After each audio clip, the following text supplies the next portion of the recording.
Sabbiti ewedde twakulaga emboozi ng'abawagizi ba Kayemba Solo omubaka owa Bukomansimbi South nga balajja n'oluvannyuma lw'okukubibwa abagambibwa okuba nti baali bawagizi ba Hassan Mukiibi gwavuganya naye. Okulwanagana kuno kwali ku kyalo Mbaale Kinoni mu ggombolola y'e Butenga. Eno yonna mu mugongo yonna mu kifuba n'omutwe balese bagwasizza. Mbu okulwanagana kuno kwaddirira omu ku batuuze okuteeka ekifaananyi ku boodabooda ye ate ne yeeyisa awali abawagizi ba Mukiibi ekyanyiza ennyo abawagizi be kukakkana ng'okulwanagana kutandise. Babuuza bannaye piki yange nze mukisanzeewo nze n'ensimbula nenye mba ntuuka bwe nti ntambula nti batandika kunkuba miggo. Okwetangira okunyinyiitira kw'embeera eno abakulu mu kakiiko k'ebyokulonda aka disitulikiti eno nga bali wamu n'ab'ebyokwerinda basisinkanye abavuganya ku mitendera gyonna mu kitundu kino okukkanya ku ngeri y'okutangiramu obukuubagano nga buno. Newankubadde situkkiriziddwa mu nsisinkano eno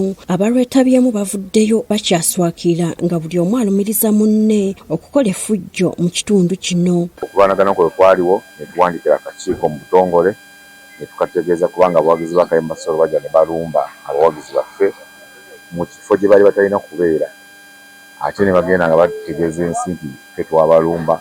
Mukiibi asongeddwamu olunwe ebimwogerwako byonna abyeganye kyokka n'alumiriza nnyo munne Kayemba ng'agamba nti yalagira abawagizi be okukola effujjo eryogerwako. Omukulu Kayemba ne banne ekifo ky'okunoonya obululu bali mu kwagala kukola ffujjo bafune okusaasirwa eri abantu. Akalulu kano si kakusaasirwa kabikolwa babuulire bantu jasiti babakoledde.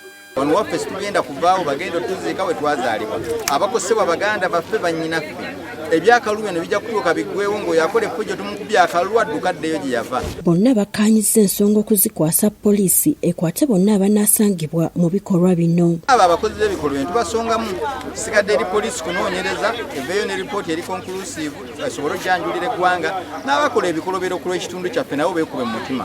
Ate era ne bamutegeeza nti engeri gye nateekayo kompleeti mu kakiiko mu buwandiike kati bagiweereza poliisi enoonyereze. Muhammad Katereggo wa Jema avuganya mu Bukomansimbi North alumiriza munna NRM Salimu Kisekka okutambula n'emmundu ng'amutiisatiisa saako n'abawagizi be kyokka Kisekka ayogerwako naye abyesammudde. Alina Kristo yagenda atiisatiisa naye abantu nga balaga nti ye wanjawulo okuva ku bantu abalala. Ekyokubiri nga ate ffe tulina likodi ye okuva Sembabule nga tabadde muntu mwesimbu. Ate n'ekirano za mpulira mwabagenda tikunda abeera n'emundu wano waliwo ku muntu wano mu Uganda atalina kufulu we. Buli muntu alina kufulu n'olujja olugale wuwe. Muntu wa ddembe okwekuuma. Ng'oggyeko effujjo ery'okulwanagana bano bagamba nti waliwo n'abatumwa okuyuza ebipande byabwe wabula nga bino byonna bikolebwa be bavuganya nabo. Kakoma kuyuza bifaananyi by'abantu wabula n'okuvuma bakandidates nakozesa olulimi olutakkirizibwa mu mateeka g'ebyokulonda. So ekibalina ekyogera nti Kisekka lwaki otimbula ebifaananyi biri ninye omuti nzijeyo ekifaananyi ky'omuntu ayeesimbye ani yeesimbye ku Bukomansimbi anaaliyo. Ebipande ebyo si gwe mulundi ogwali gusoose okukola ki okubisalamu ebirala babisalasalangamu amaaso this time babadde basalira ddala. Omubaka wa pulezidenti e Bukomansimbi Charles Kyasanku asabye bano okwekomako n'okukoma ku bawagizi baabwe ku bikolwa eby'effujjo n'alabula oyo yenna anaasangibwa ng'akola effujjo ku munne nti kaakumujjuutuka. Obwo bwonna obumulumulu bwe tubadde tuwuliramu tubukwate nga tebunnafuuka kizibu kinene. Abo abalwanyeeko abayombyeko abaziyiza bannaabwe okutambula obulungi mu makubo bye tuvaamu wano teryaye nabuyinza ku bakandidates kutulugunya kandidate mulala. Gertrude Mutyaba, NTV Akawungeezi.